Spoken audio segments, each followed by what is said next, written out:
in the people business, no matter what you sell, an idea, product, or service, and no matter how you sell it, you need people to buy what you're selling. As both Zig and I have made clear, selling is all about serving people. It's about applying the core secret I learned from Zig to transform the way I approach sales. I call it the genius approach. It's the people first, win-win perspective that supercharged my success. Now, I learned from Zig that if I treat people right, I eventually get more money, right? Think about it. I always took care of people, and I still do. Once I had the reputation that I took care of people, opportunities began flooding my way. When you take care of people, you always win. To get what I wanted, I focus on helping people first. Then I help them get what they want. The best kind of sale is where both sides come out with value. Now, I built my success on win-win relationships. I've even taken pretty steep losses to preserve relationships. I've gone to court to make sure my partners treat people right, and at the end of the day, I think of it as providing added value to the relationship. Selling is about helping people solve problems and accomplish their goals. That's what a sale really is, a situation where everyone wins. Now, if you don't like people, that will be a problem. As you'll see Zig say in just a moment, selling is a transference of feeling. But if you aren't feeling like you like people, what feeling will get transferred? Think about that, right? Not a good one, that's for sure. So let's watch as Zig shares this truth and gives an example we can all learn from. If I were to start talking about the most important key, I might say this is the most important one. It's the key of sincerity. I've had so many salespeople to say to me, you know, I called on this account. And they'd been called on a dozen different times. Or I've dealt with this individual, and they'd been dealt with a number of times by other salespeople. And as they were buying, they would say, you know, I don't really know why I'm giving you the business. I turned down 3 other people. But then they would give the reason, as they would say, but you seemed so sincere in what you were saying. See, selling is a transference of feeling. You'll hear me say this so many times.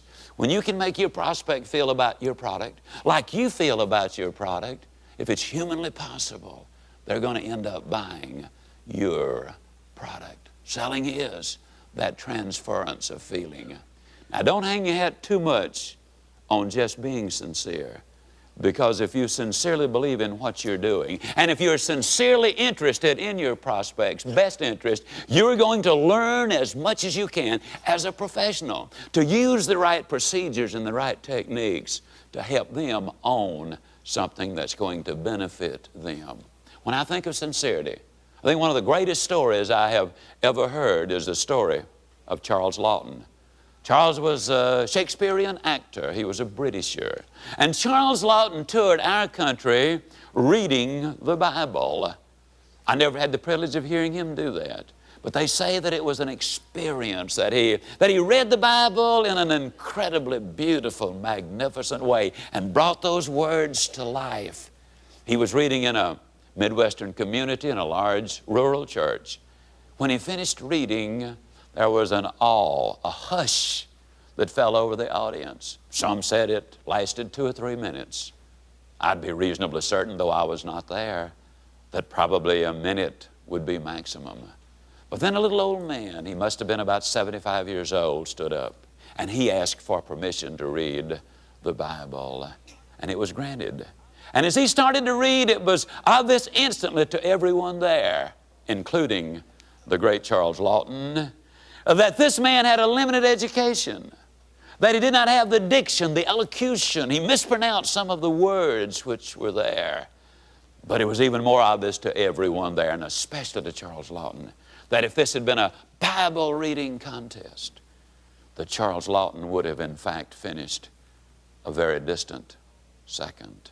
And when it was all over, somebody came to the great English actor and asked the question, how do you feel, or how does it impress you to have participated in an event like this? And Charles Laughton, with a rather wry smile, said, well, you know, I knew the script. and I knew it well, but this old man knew the author.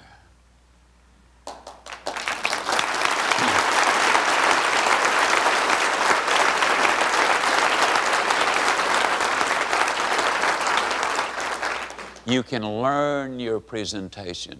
You can learn every word, every dialogue. You can learn every facet of demonstrating your product. And if you're a professional, that's what you're going to be. But my friend, a lot of people still miss success by about 10 inches because that's the distance from the head to the heart. A high jumper broke a world's record. Somebody said, "How'd you do it?" He said, "I threw my heart over the bar, and the rest of me followed." When you communicate the information you have in your head with the feeling you have in your heart of the belief in it, you will persuade more people to take action. What am I saying? The same thing I will say in virtually every segment of Secrets of Successful Selling, and that is that the salesperson is the most important part of the sales process. Sincerity is the key. You just can't fake genuine concern for other people. We've all experienced what it's like to deal with a salesperson who doesn't want to be there. It doesn't matter how good the product or service may be. When we sense that the other person doesn't like us or isn't sincere with us, we're out of there. We have to become what Zig calls good finders. That means we actively look for the good in other people and point it out. We shine a spotlight on the good that we see in them and applaud it. But sincerity is the key. So, if you struggle to connect and care about people in the sales process, this vault is for you. It doesn't matter whether you're an introvert or an extrovert. It doesn't matter what personality type you may be. The principles apply equally to all. Remember, selling doesn't discriminate. What kind of feelings are you transferring when you sell? Sincerely? Positive or negative? Are you people-oriented, or do you see people as a necessary nuisance? You need to know, because guess what? You're in the people business.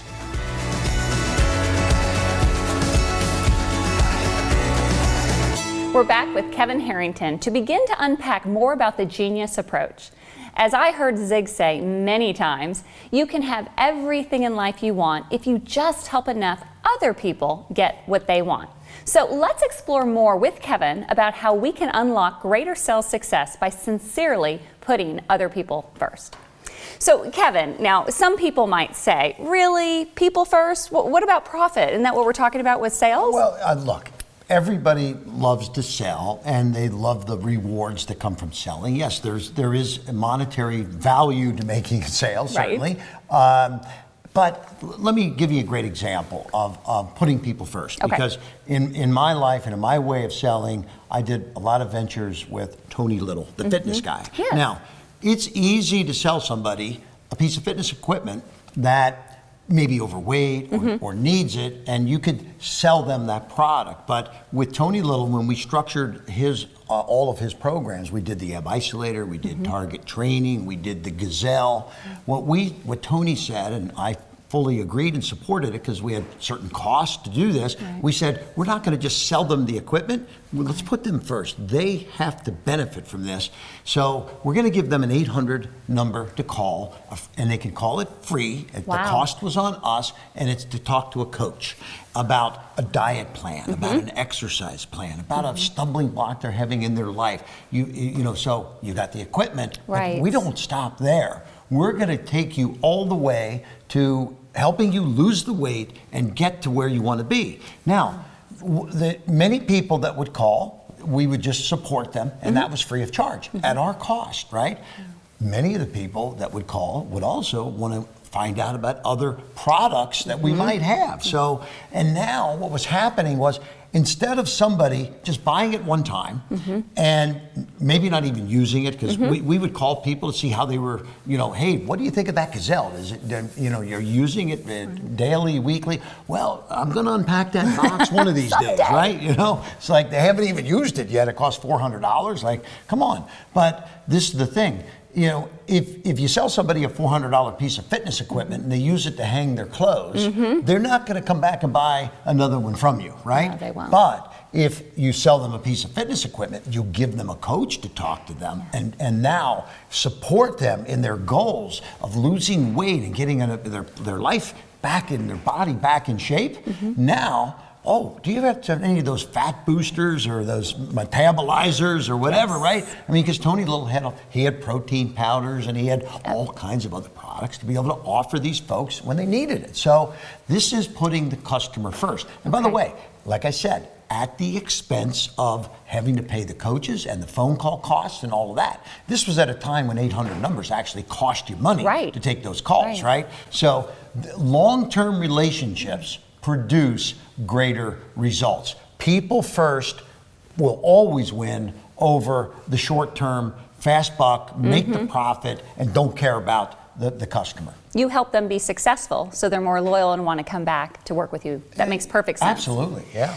Well, let's talk about Zig's post-selling close. Can you give more detail of what that really is? Well, you know, Zig was a master at that because, you know, he loved, and I use the term, love to give people a warm and fuzzy, okay? So I have a good friend of mine and actually a mentor to me in the world of speaking.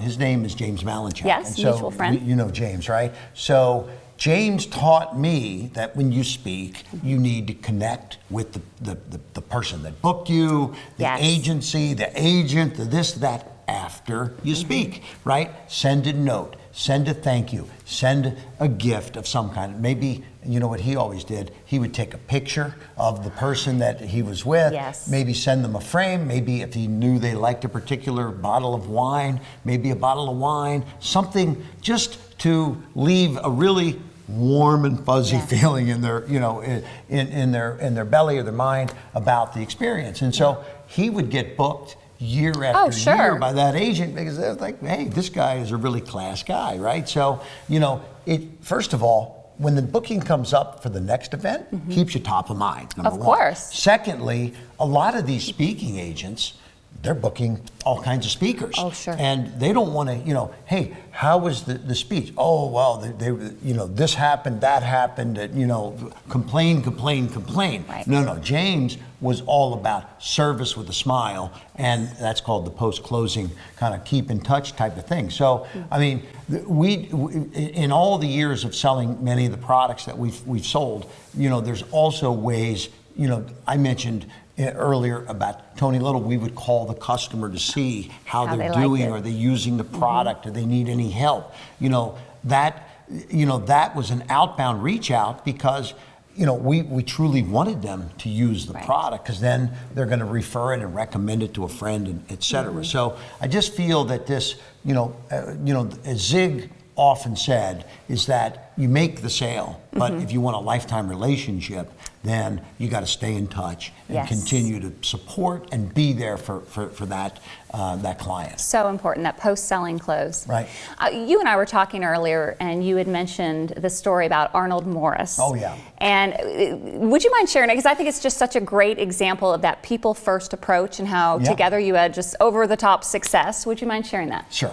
So I met Arnold at the Philadelphia Home Show back in the early 80s, and he was demonstrating, he had a knife in his hand, he's cutting through a Coca-Cola can, and then he would go through a hammerhead and a pair of sneakers and then a muffler. And I'm like, what is this guy doing with that knife? Right? It's the Ginsu knife, he called it. And he was selling the Ginsu. So when he got on break, and of course, he said, for the first 10 people, you'll get a second knife for free, but wait, there's more. Another 6 free steak knives, right? Arnold was a great salesman. And so when he got on break, I found out he'd been doing this for dozens of years, selling knives at fairs and home shows and, you know, all over the place. So 40 weeks a year, he was working, doing this pretty much the same demonstration. But he had fun doing it, but it got a little monotonous. And that's when I said, Arnold, let's put this up on TV. You don't have to travel as much, right? So Arnold now, you know, I said to Arnold, hey, Arnold, do you happen to know any other people like you that do what you do? And he's like, oh, absolutely. Did you meet Billy Mays? Did you meet this guy? Did you meet John Parkin?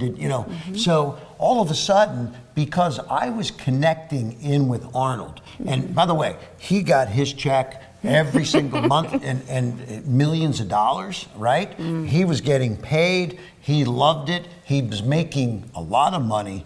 And so Arnold, he was like, Kevin, what can I do to help? And so he was bringing me all of his friends and connections and everything. But this started because I didn't look at him as just, he's, a paycheck for me, so to speak, right? Like, I'm making money off Arnold. No, I said, Arnold, let's develop a long-term relationship, right? And people first. Arnold, you've done an amazing job. How can we take this beyond? You're the greatest knife guy in the world, but maybe you know some other people. So he brought me the greatest wok guy, the Chinese wok, and then he brought me the greatest mixer person, and the rest is history. We did business with Jack LaLanne and George Foreman and all these other people. So, even to Arnold's last number of weeks on this earth, he passed away a few years ago now, it's been about 4 years, and his wife Phyllis called and said, Arnold he's kind of bedridden, but he still has a really strong mind. And he said, you got to call Kevin. I just saw something that he's got to check out. It's a cool new item. And, I was like, God bless him, yes. And I got on the phone with him and we talked through the product and everything, and we started taking some meetings on it. But this was Arnold. I mean, for dozens of years, because of that people first approach I had by connecting him with Arnold, he was still bringing me products month after month, year after year, decade after decade. And of course, he was, compensated handsomely along the way. But I never looked at the money that I gave Arnold as an expense. I mean, actually one time my finance guy came in and said, Kevin, you've paid Arnold $3 million this year. This is ridiculous.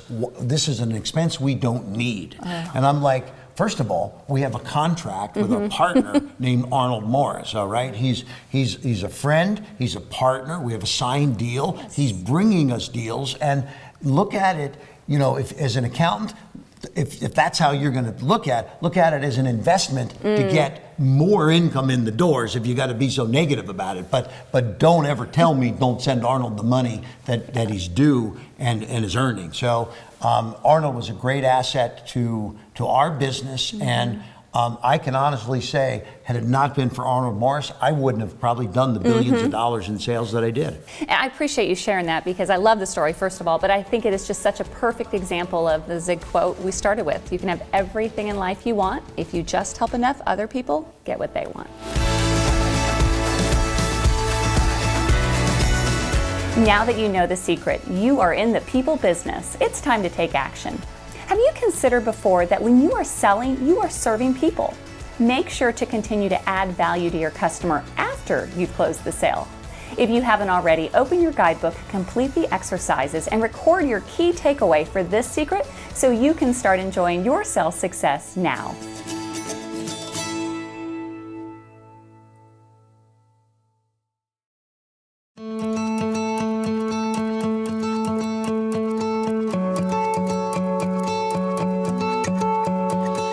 I know the most important sale you will ever make, and I don't even know what you're selling, because it's the same sale each one of us must make no matter what we sell. We have to sell us. You have to sell you. You are the most important sale you will ever make. Zig Ziglar put it this way: if people like you, they will listen to you. If they trust you, they'll do business with you. Trust is a rare thing these days. Words like character, integrity, and honor don't seem to mean much anymore in business. If you only pay attention to the scandals and the negative news, you might think that character has gone out of style. Character never goes out of style. If you're ever going to experience long-term, over-the-top success, you have to be someone other people can trust. Candidly, Zig was a great example of being someone everyone could trust. You'd be hard-pressed to find anyone to say a bad word about him. Why? Because he took great pains to always act with integrity and be someone you could trust. Let's watch this montage of Zig on the importance of character and trust and how character can close more sales.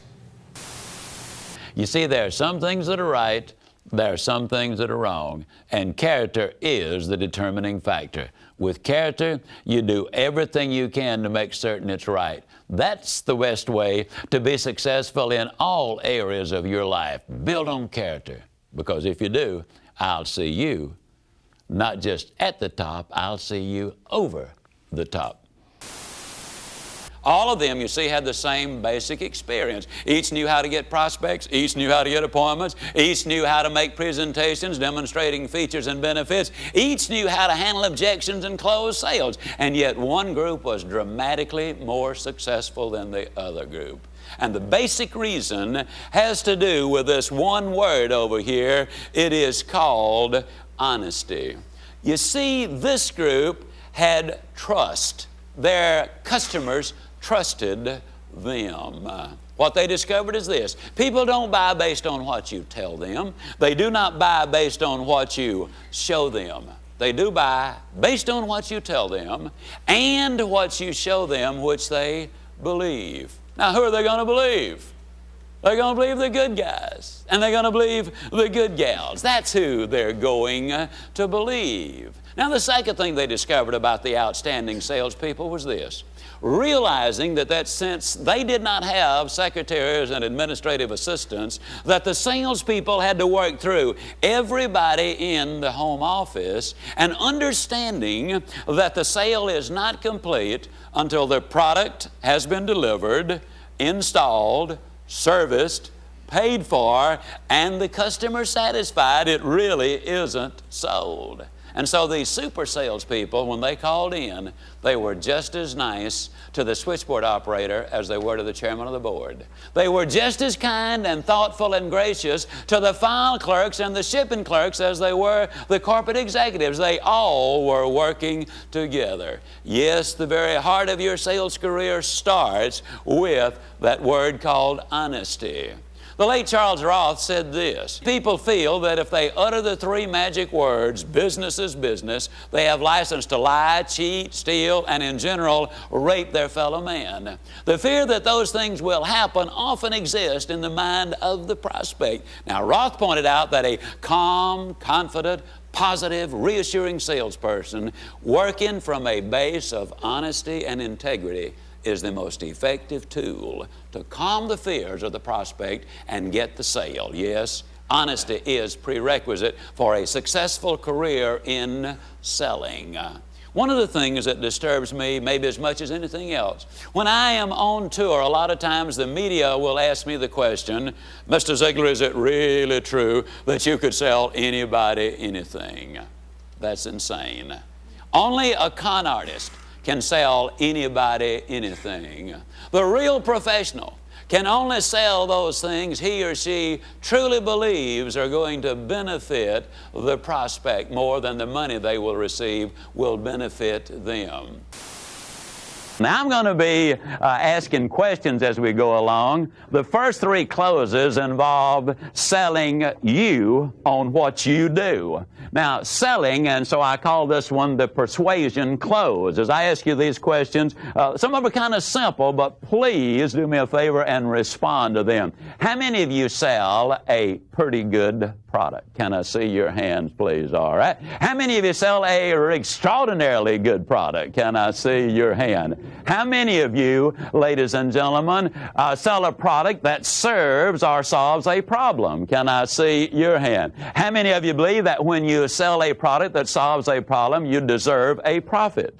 How many of you believe that to sell two products that solve two problems, you deserve two profits? Can I see your hand? Okay. In other words, you believe that when you render a service, you deserve to be paid for it. Is that what you're saying? And what you're saying is, the more people I help, the more problems I solve, the more profit I deserve. Isn't that really what you're saying there? Okay, now I don't want to put words in your mouth because that's not sanitary.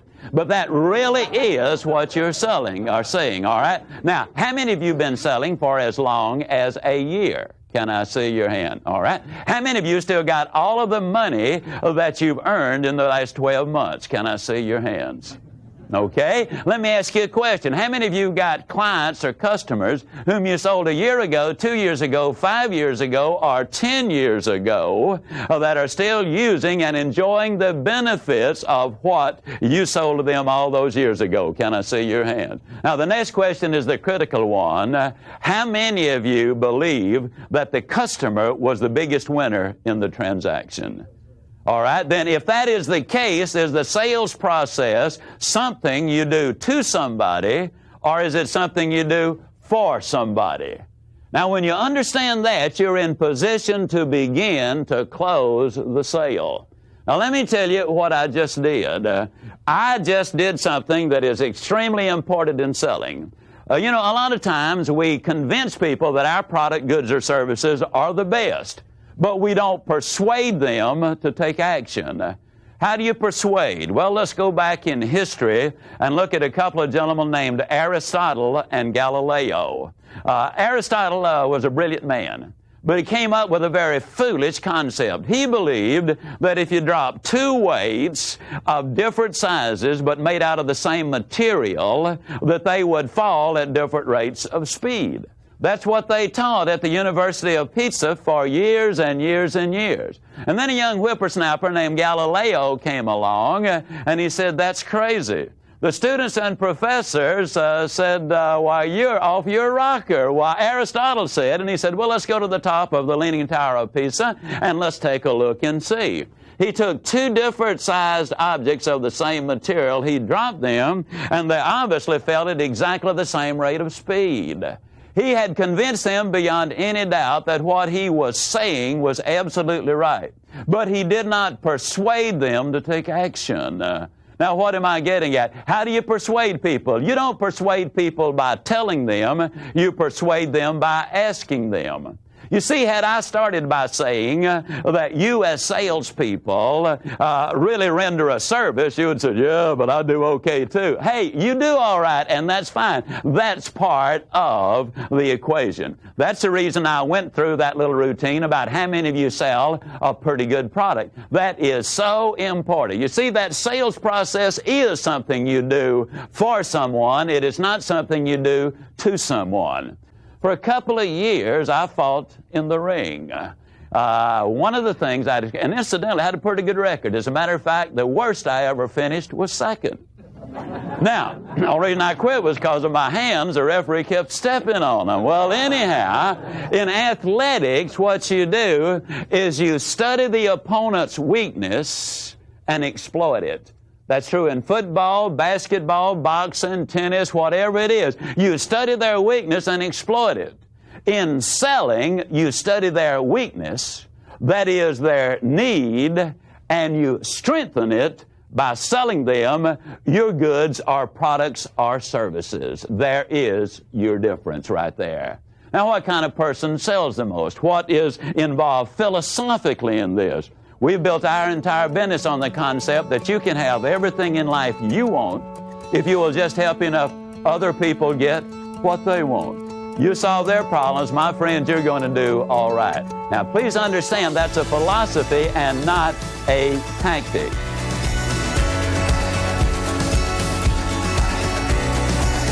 Am I the only one who thinks that we just don't hear the words like character, integrity, and trust that much anymore? I had the privilege of working alongside Zig personally for many years, and let me tell you, he practiced what he preached. And as Kevin has said, people trusted Zig, and that opened the door to sales success. People believe someone that they trust, Kevin, right? Absolutely, yes. How have you seen that truth play out in your own success story? Well, so I've talked about a little bit about Arnold Morris in the past. So Arnold, I met him the very first day. We did business. He referred many clients and partners, and he got compensated for that. That was where the trust started. Okay. With Arnold and I. He would introduce me to somebody, and now I would pay him forever and ever and ever on that introduction. So he realized, yes, here is definitely somebody that when he gives his word, the word is the bond. So now Arnold was one guy, but I met Billy Mays, and Billy, God bless, passed away a few years ago now, but I did Billy's first infomercial, and I did the last infomercial, which was literally a few weeks before he passed away. So from the beginning to the very end, we were in business together. And then Anthony Sullivan is another guy in the business. We did Anthony's first infomercial, and and actually it was funny because we put Anthony and Billy in their first infomercial together. And so I've really prided myself on doing business with people for many, many years. Okay. And Tony Little, I met in 1989, and I was just at his office about a month ago doing another deal with him. So we're spanning almost 30 years worth of business relationships, trust, and knowing that you can count on somebody. And it's sort of, I think trust is a part of it, but it also is it's just knowing that the people that it's sort of like, it's almost like systems that get in place. When you do a deal with someone like that, we're paying them, right? They know they're going to get their check on a monthly basis. Yes. They can depend on it. They know they don't have to worry about the accounting, whatever. They have the rights to come back and check it out if they want. But the bottom line is that those are the reasons why many of some of the greatest folks out there in the world have come back year after year. And so I love that, because now it makes it easier for me as a business person, because if you had to start over every single day with a whole new set of people that would bring you deals because you're ripping them off, stealing from them, not paying them, that's what's going to happen, right? So the fact that I've got 30 years worth of people calling me still. I've got 20-year ago people calling me still. I've got 10-year ago people calling me still. I got people I met 2 weeks ago calling me still. And that is building what I call the giant hopper that now I've whittled down and decide what I work on. But it's built on a foundation of trust. Absolutely, and it says a lot about you too, that they keep coming back. Well, thank you. Zig would talk about the character close. Right. So really closing, it really starts with who you are, doesn't it? Oh, sure. Talk about that. Yeah, I believe, in today's world, we're in a very open internet space, right? So now when Zig talked about character, that was his belief, and he had the best character of anybody around him probably at any moment, right? So because he was such a stellar man, and the integrity that he had was second to none. So, but in today's world, if you don't have the right character, the word gets out pretty quick, right? It does. I mean, have you ever seen negative stuff on people on the internet? Or yes. Let's talk about a product that's not any good. What happens? 5-star system, you're getting 1 stars and 2 stars, right? You can't hide things the way you maybe used to be able to. People that didn't have the right character back in 70s or 80s or whatever, they kind of got away with it for a while. Yeah. And so nowadays, if you aren't running a stellar ship and an honest ship and having tremendous character across the board, you're going to be found out pretty quickly. So I think Zig planted these seeds way back, and obviously this is, people buy based on quality and based on character, based on integrity, and this is a very powerful way to sell. And it's funny because I've talked about it during our program here, but QVC is a great shopping channel, and I really value what they stand for. And QVC stands for quality, value, and convenience, right? So they have a system of 5 stars, and for all the products to go on the air, if you aren't reaching a certain level of performance, it's about 3 stars or above. Okay. If you're a 2-star product, they yank you off the air. Oh, wow. Okay. I mean, they just don't put up with it. You're done. So that's in the world of products. That's having to have a good character, to stay on the air, right? So, but it's the product is making the sale. Yeah. So as Zig talked about salespeople having good character, I think we can say that the products and by the way, it might also tie into on a QVC what did the presenter say about the product? Because sometimes the star system is based on, well, it didn't do what they said it was going to do on TV, right? Yes. And so that's about the character of the presenter. Because if you're an over-the-top salesperson that promises too much, can't deliver, the star system's going to knock you down, you're off the air. And by the way, you talk about a long-term situation. Do you want to be on the air 1 or 2 times on QVC? Or would you like to be on the air 1 or 2 times a month for the next 10 years? Yes. You better have character in your presentation and in the quality of that product. So true. So you're not perfect, I'm not perfect, but have you ever made mistakes with customers? And if you've made mistakes with people, what should we do? Or if we've made mistakes with people, what should we do about it? So, I mean, yeah, we've had lots of issues. First of all, we ship product that is made for us by a factory. Okay. So we don't know that we're shipping something that might be defective, but a lot of 1% of certain products might be defective just coming from the factory. So we don't even, we do a little inspection of things, but not every single piece. So we may ship someone a defective product, we may take too long, we may lose an order, we had one time where the bank actually ran the credit cards twice. And so they charged people twice for the same purchase. And thank God it was only 1,000 people, but we had 1,000 people calling, hey, you charged my card twice, what's going on? Right. You know, so the first thing you do, you have to own up to your problem, the mistake, okay? And I say, because you can't be excuses, and oh, well, it wasn't my fault, They don't want to hear that, right? And by the way, it's ultimately, you're the one in control. If you cash their credit card, and in my case, that's, we were the ones that did, then I'm responsible. Because if I'm cashing an American Express card, they don't care who the factory is, what the percentage of defective was from the factory. They want to know that you're going to take care of the problem. You own up to it. It's your cost of doing business to have defective product. So own up to it, then compensate for it. But I don't say just make them whole. Overcompensate for it, right? Okay. So if somebody's, oh, well, you charged me twice. Okay, well, I'm going to issue a credit for that second charge, and I'm going to send you a $30 gift certificate that you can use on any product that we have for your inconvenience. And we really apologize, right? So own up to it, compensate, overcompensate. Now set up systems to make sure it doesn't happen again. Yes. Because what happened was, our fulfillment center, I said the bank charged them twice. Our fulfillment center sent a tape to the bank twice. And that's why the bank charged them twice, because they processed whatever they got. We had a systems problem, okay? So now, you got to get to the root of the problem. True. Or if the factory's making defective product, go back and find out why is it defective. Tighten up your quality assurance process. Right. So own up to it. Compensate, overcompensate. Now, set up the right systems or track the system so that it doesn't happen again.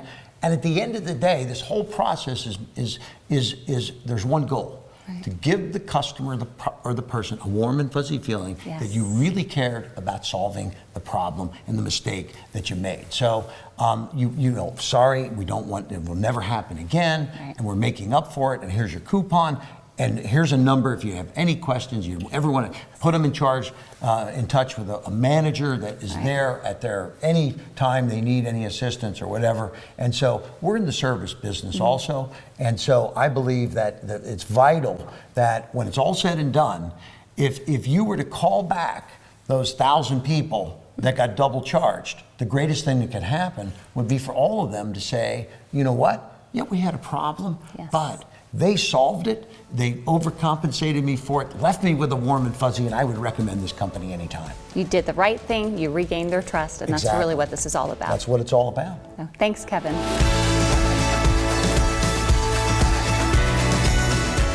Now that we've shared the secret with you, you are the most important sale you'll ever make. It's time to take action. Zig and Kevin both understand the importance of trust in a business relationship. Do you? Take some time to do the Sales Integrity Self-Assessment we have provided for you in your guidebook. Complete all of the exercises and record your key takeaway for this secret so you can start enjoying your sales success now.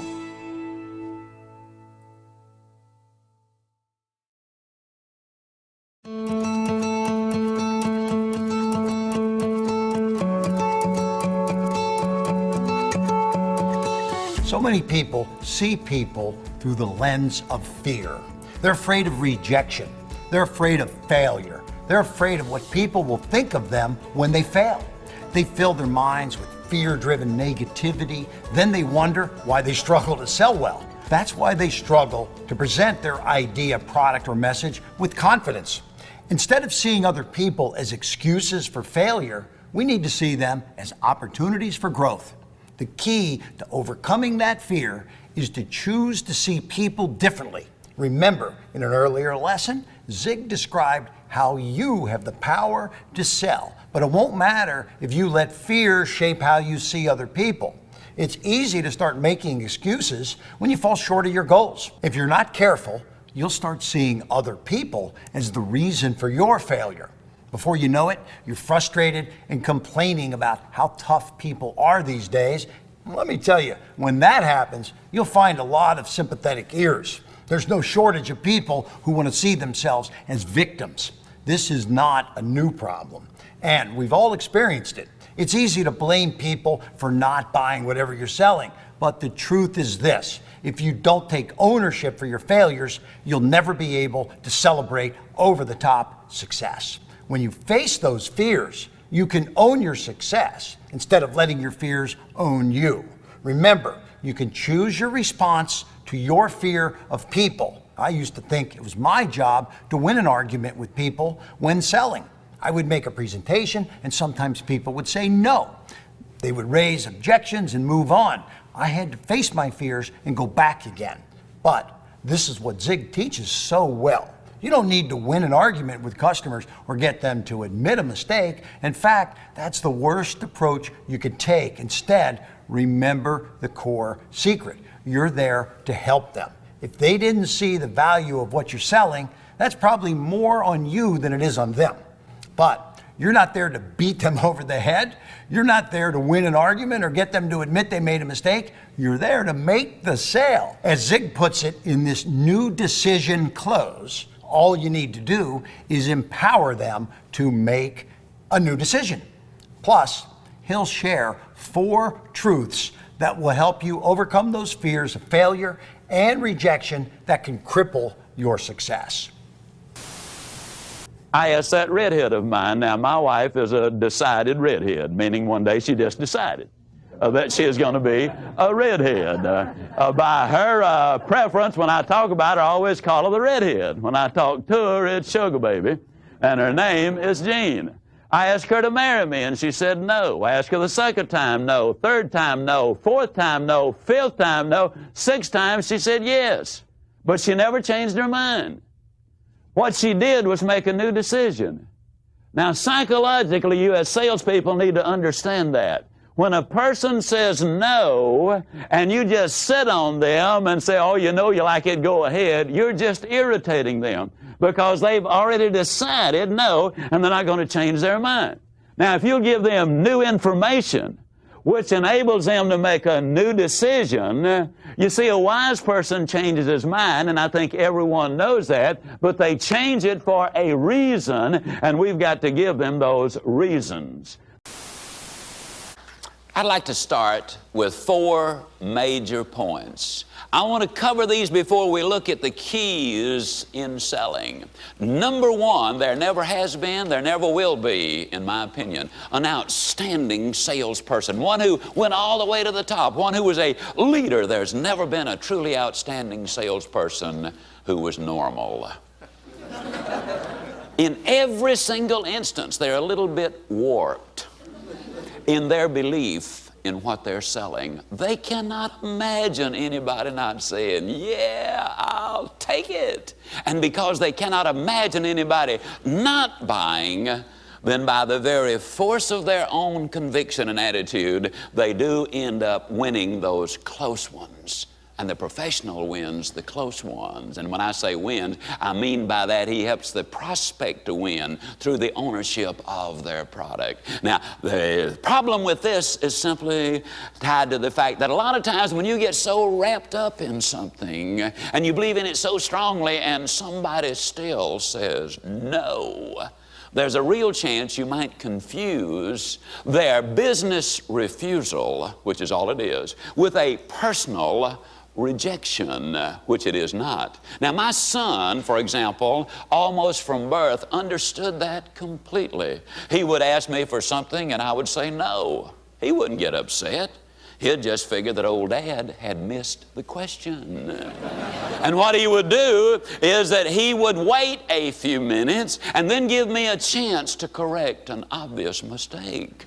Now, how many of you have got kids that are just that good to you? Can I see your hand? Okay. The third point I want to make is that you've got to remember, this is critical, you've got to remember who wins. And when you understand that it is the prospect, if you are a professional, that is, the prospect is going to be the big winner. I say if you're a professional because the professional would sell only those things which would benefit the prospect in the long run, satisfying some need which is greater than the price of whatever it is you're selling. The fourth thing I want to emphasize is that there is no such thing as a natural-born salesman. I've been virtually all over this world of ours. I have seen where women have given birth to boys. I've seen where they've given birth to girls, but thus far I have never yet seen where a woman has given birth to a salesperson. Now, I read where salespeople die. So if they're not born, but they do die, then somewhere between birth and death, by choice and by training, they become professional salespeople. So we heard it from Zig. Don't play the blame game, right? And it reminds me of a little story when I was taking infomercials from the United States to go global, to go all over the world, because I had a lot of assets in these infomercials, and I said, hey, if they work in the US, I wonder if they'll work in England and Germany and Holland and Latin America and Asia. So I went over to England and I met with a company called W.H. Smith Television. Now, they had a couple channels over there that were distributing regular programs, but they went dark at 6 p.m. in the evening with no programming, so I was talking to them about taking my infomercials and putting them on their downtime. Instantly, the people at the channel said, Kevin, these shows that you bring from the United States, they're not going to work here. We don't like them. You're selling too hard. In fact, in one of the shows, Arnold Morris was our knife demonstrator, and he's selling the Ginsu knife, and Arnold said, these knives are so sharp, they'll cut the eyebrows off a Jersey mosquito. And they asked us at that time, they said, well, hey, I don't think Jersey has any mosquitoes, because they're talking about the Jersey that's over in England. Arnold Morris was talking about the Jersey of New Jersey back in the United States, which has plenty of mosquitoes. But they're like, and if it did have mosquitoes though, let us see a actual video of that knife cutting those eyebrows off the mosquito. Right now, it obviously was just a joke, but they didn't want us there. They said this will never work and pretty much go home. So what I had to do was offer them a new decision, right? So they didn't like the programs, but I said, let me tell you, when I come back the next time, I'm going to give you a little bit different twist on this, because I'm prepared for the amount of time that they had down on their time block. I'm prepared to write you a check for $500,000 on the front end for the first month, which hopefully will lead to a $6 million payout for you for the first year, which they now had a fiduciary responsibility to their shareholders to offer this to the public company that they were. So they had a new decision to make. Before, they were looking at the content, saying they didn't like it. The British people don't like this, right? I said, look, let's let the British people decide whether they do or they don't, and I'm prepared to pay you millions. And that's when the new decision opportunity came up. And guess what they said? Yes, we'll test it. We're going to give you that 30-day trial, but it's not going to work, and we guarantee you this is not going to be a long-term relationship. So I said, great, let's just try it. And that's all I wanted, because I made the sale. With that new decision, I got them to commit to putting us on the air. And guess what? The first month, they earned their $500,000 in commissions. But the most exciting part, the British people loved the programming. They loved the entertaining style of all these U.S. demonstrators and Billy Mays and Arnold Morris, and it was very, very exciting. And they went on to get $500,000 a month for the rest of the year. First year, $6 million. Second year, $12 million in commissions back to the TV station. So remember, people are opportunities, not excuses, and new information can lead to a new decision.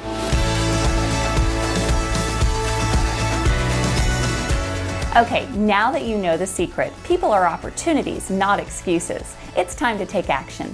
If you take ownership of your mistakes and learn from your failures, they can actually help you enjoy over-the-top success in the future. If you haven't already, take out your guidebook and complete your exercises and record your key takeaway for this secret so you can start enjoying your sales success now.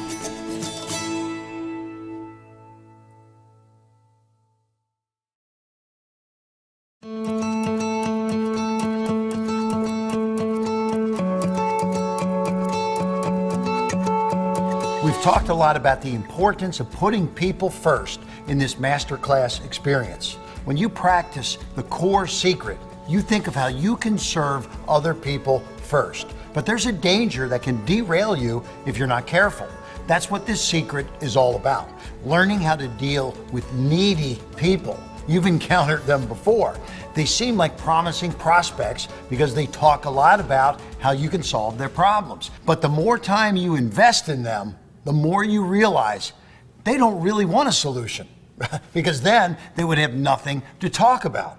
They like the attention that comes from having a problem. In short, they like having something to whine about. You can waste a lot of time chasing people who don't truly want your help. So you have to be careful to show empathy with people, but not sympathy. Empathy is understanding. It's letting people know that you relate to their situation or to their struggle. Showing empathy is critical to engaging people in a caring way. You do need to sincerely care about people and empathize with them to genuinely connect. For example, if you're an entrepreneur struggling to get your business off the ground, I can empathize. I know what it's like to struggle to make ends meet, keep the lights on, take risks. I've built multiple businesses from startup to success, so I get it. But sympathy is more about showing pity. It's about commiserating with people instead of helping them solve their problems. It's joining them in their misery instead of offering a way out. And let's face it, we all have struggles of our own, don't we? You must be especially careful not to bring your own sad stories to the table.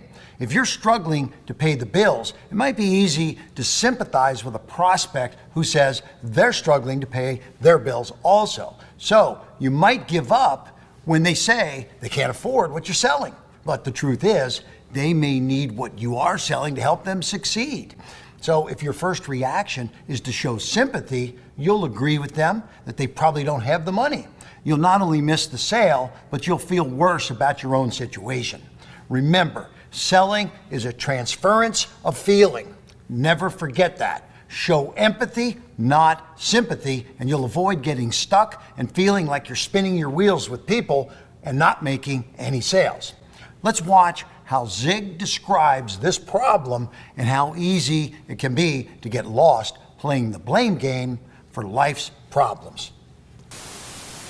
Dr. H.M. Greenberg, a New Jersey psychologist, did an evaluation on 186,000 people over a period of years. And he discovered that 1 person in 5 walking down the street at any given time of day could be trained to be successful in the world of selling. But Dr. Greenberg discovered this, that these people who were the most successful had a most unusual kind of ego. It's the kind of ego that demands acceptance. And when that person gets the appointment, you see, that soothes and strokes his ego.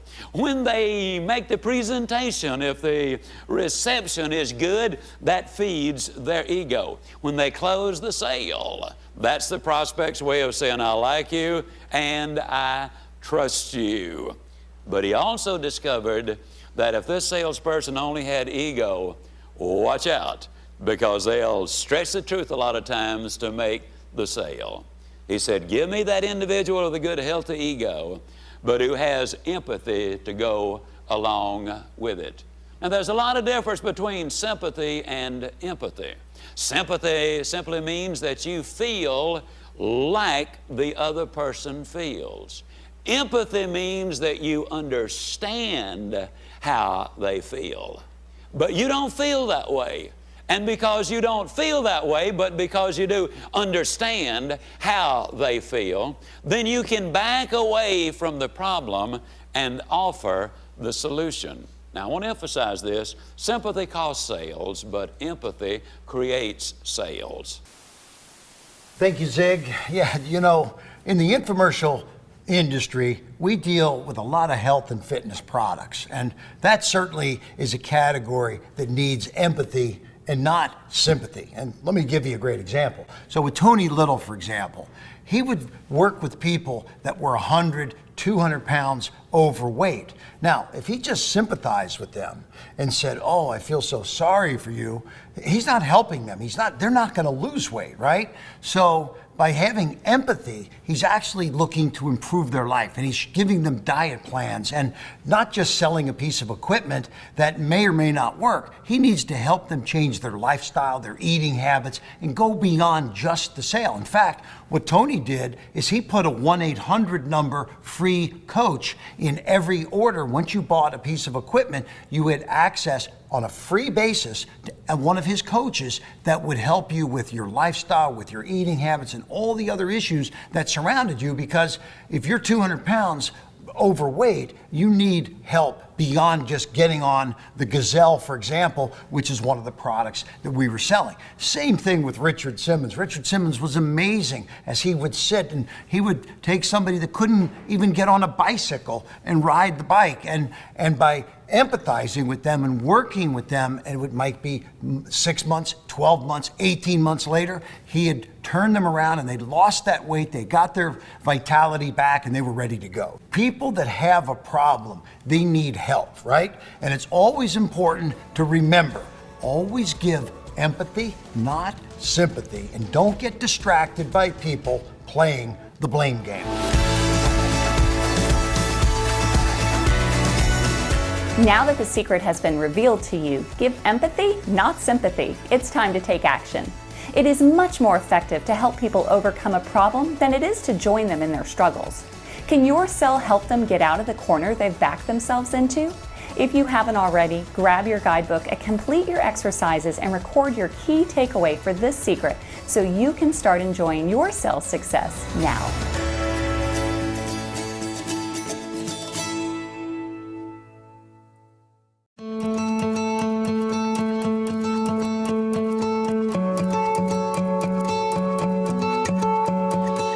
Am I the only one tired of people wanting something for nothing? It seems everywhere I look these days, somebody wants a reward just for showing up. If they don't get it, they start whining, they start protesting or complaining, even though they didn't do anything. You're probably seeing this in your industry also. The truth is that we're all susceptible to it. Wouldn't we all just love to get something for nothing? Well, that's not the way it works. If you want to succeed in selling your idea, your product, or your service, you have to prime the pump. You've got to put something in before you get something out. You've got to help other people succeed first before you can succeed yourself. Remember the core secret. You can have everything in life you want if you just help enough other people get what they want. What am I talking about? I'm talking about character. Character is what motivates you to put other people first, to do the right thing for others, even if you don't get a direct benefit from it. No one can illustrate this better than Zig Ziglar. His classic story of the pump is what he calls the story of life. Check this out. Got a couple of good buddies. They used to live down in South Alabama. Their names were Bernard Haygood and Jimmy Glenn. One day they're out riding through the South Alabama foothills and they got a little thirsty. Well, Bernard was the driver. He's also the athletic one. So he hopped out of the car. He ran around to this old abandoned pump there in the back of this old farmhouse. And he grabbed the handle of the pump and he started to pump. Now, just as a matter of curiosity, how many of you here today have ever used one of these old pumps? Can I see your hands? Fantastic. Most of you have had that privilege. We got a few underprivileged ones here today, but let me say that when old Bernard grabbed that handle and started to pump, you know, since it was August and brutally hot that day, he was anxious to get some water out. So he really got after it. He was just a pumping away. And after a couple of minutes, he said, Jimmy, you better get that old bucket over there and dip some water out of the creek. He said, we're going to have to prime this pump. How many of you know what I'm talking about when I say you got to prime that pump? Well, for you underprivileged, all that really means is that you got to put something in here before you can expect to get anything out here. The pump is really saying in another way what we've said so many times, and that is that you got to be and do before you can have. Too many people stand in front of the stove of life and they say, stove, now, you give me some heat and then I'll put some wood in you. So many times the employee goes to the employer and says, now give me a raise. And when you give me the raise, I'll start coming to work on time. I'll start doing the things you really want me to do. So many times, you know, we go to the manager, the owner of the company and say, why don't you put me in charge around here? Now, I know I haven't done anything to deserve that, but let me tell you about the way I am. You see, the way I am and the way I work the best is I do better when I'm in charge. And you put me in charge and I'll have these other people, man, I'll have them doing all of the work. I'll have them producing like it's never been produced.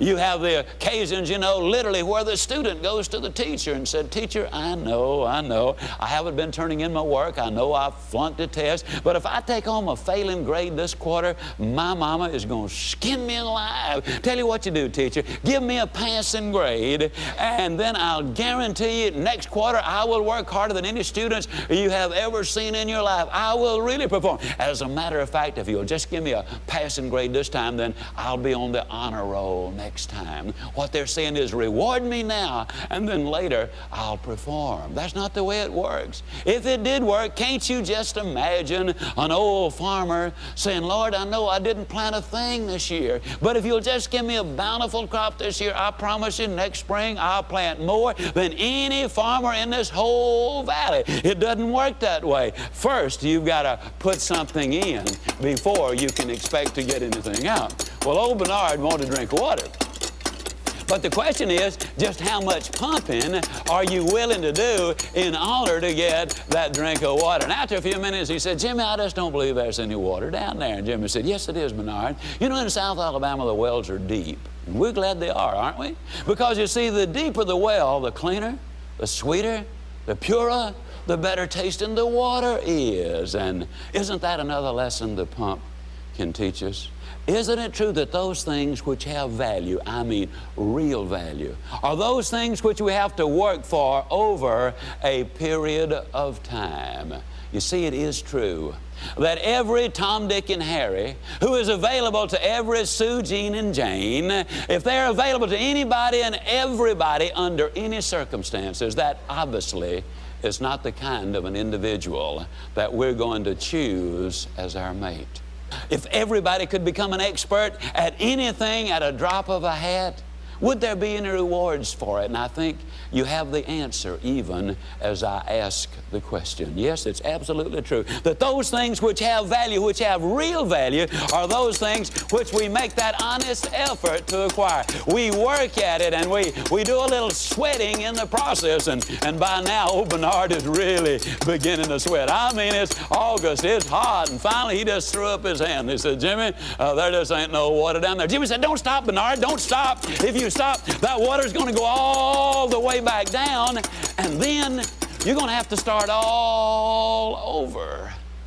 And isn't that the story of life? Isn't it true that so many people lose out on a lot of effort they've expended in the past because they don't do just a little bit more? How many times have we been driving through a rainstorm we can scarcely see. And all of a sudden, all of a sudden, it's like walking out of a rainstorm into a beautifully lighted building. All of a sudden, the rain is over.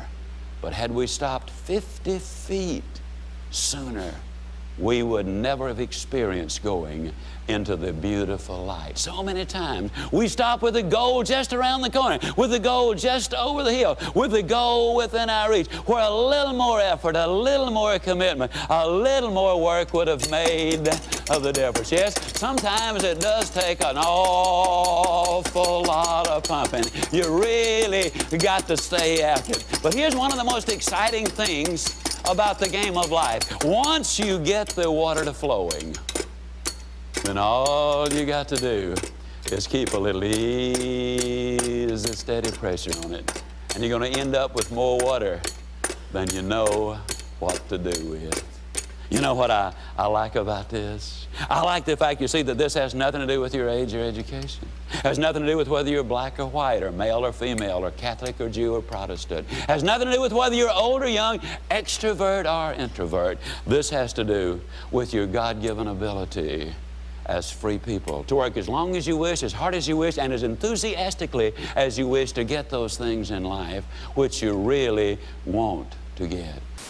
But the basic problem, you see, a lot of times when people get involved in a project, they'll say, well, you know, I'll play it kind of cool, I'll just kind of piddle along, and then if it works out, that'll be good, and if it doesn't work out, not much ventured, so no big deal. Well, I'm here to tell you, friends, that when you start a project like this, you're going to pump long and long and long before you can ever expect to get anything done. When you get a hold of a project, you really need to get after it. And then once you get the water to flowing,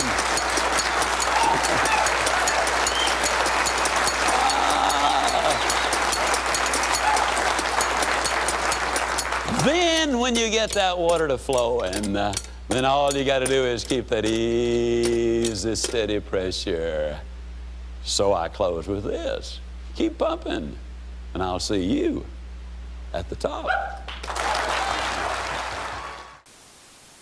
I think we need a whole lot more of Zig's timeless wisdom today. Look, if you aren't willing to put in the work, don't expect to enjoy the benefits. That's not how it works. You've got to prime the pump. If you aren't willing to help someone else, don't whine when nobody else helps you. The more we forget Zig's wisdom, the more we lose our way. Instead of asking for a handout, make an offer to help out. Prime the pump. Instead of whining about people who don't understand what you're selling, jump in and figure out how to better explain it to them. Prime the pump. Instead of playing it safe and looking out for number one, take some risks. Do something kind for someone just because it's the right thing to do. Prime the pump. Don't expect to be rewarded just for showing up. You've got to put something in to your career before you can expect it to take off. You've got to learn before you can teach. You've got to put some hard work into life before you can expect to get something amazing out of life. For example, a guy once came to me when I was on Shark Tank and offered to help me improve my presence on LinkedIn. He was a LinkedIn expert and saw that my profile there wasn't on par with my commitment to excellence in other areas. So rather than telling me he could fix it for a price, he offered to turn it around at no charge in 90 days. In other words, he was willing to, what? Prime the pump. Why? Because he said that at the end of the 90 days, when he had delivered on his promise, that I would want to tell everybody how impressed I was with his services, right? Give him a great testimonial. After 90 days, not only did I see the results he promised, but it was beyond what he had promised. We did work together from here to promote his efforts, and he enjoyed phenomenal success. All because he was willing to prime the pump. He put something in before he expected to get something out. Now let me tell you, if you're willing to do the work If you're willing to prime the pump with people as part of the Genius approach, nothing, and I mean nothing, will stop you.